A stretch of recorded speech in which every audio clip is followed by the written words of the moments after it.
It is my belief that the Gospel of John presents itself as a polemic against Merkaba for several reasons. Now, I have a cousin who possesses volumes of the Zohar, and I may request these from her to look into this further. Not because the Zohar is exactly what Merkaba was, but because a lot of its elements are inspired by Merkaba.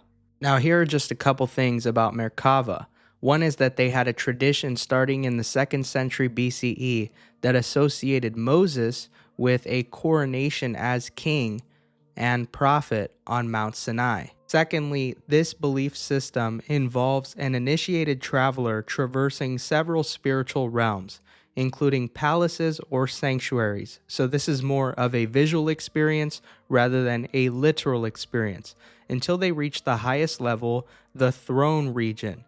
And then sometimes the chariot itself, which is the Ezekiel vision, would become the throne on which the vision of God's being or presence would appear, in human likeness, by the way. In this mystical belief, there's this idea of ascending above the vault over angelic heads to see a figure like that of a man seated on a throne. This is one of the most anthropomorphic texts in Tanakh, and it is taken by mystics, and there is so much attention and focus centered around it. In fact, there are sages who liken Merkaba to having a ladder in your house and being able to go up and down on that ladder at will. But instead of believing in this idea that we need to be the ones to go up to Elohim, we need to go up in a spiritual vision and see Yahweh for ourselves, we need to make the effort to do that.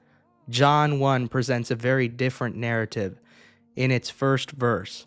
It says, "In the beginning was the Word, and the Word was with Elohim, and the Word was Elohim."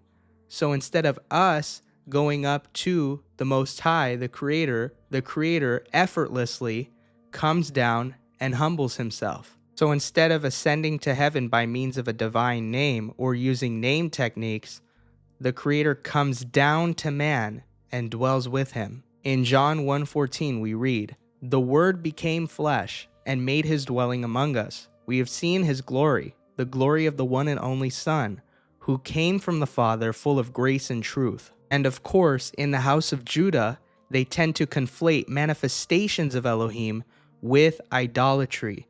Now, in Kabbalah and even in Merkava, we see that Judaism was given a religious dimension in which approaches to God were viewed by some as dangerously pantheistic and heretical. In order to dispel this belief that Jesus is a different God, separate from God, he says in John chapter 10 and verse 30, "I and the Father are one."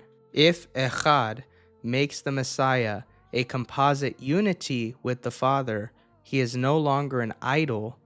He is no longer a pantheistic deity under the one true God, but he is now a manifestation of the one true God.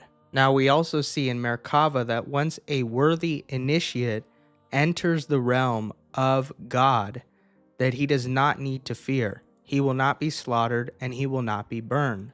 Well, when the Messiah descended down from heaven, no one was slaughtered and no one was burned. And this is what makes it so mystical. Now, not in the occult sense. I don't preach occultic, esoteric beliefs. But in 1 Timothy chapter 3 and verse 16, we read, "And without controversy, great is the mystery of godliness.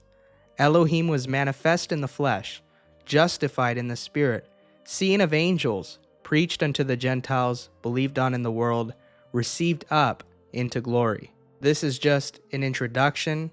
I hope to put out more on this topic in the coming days.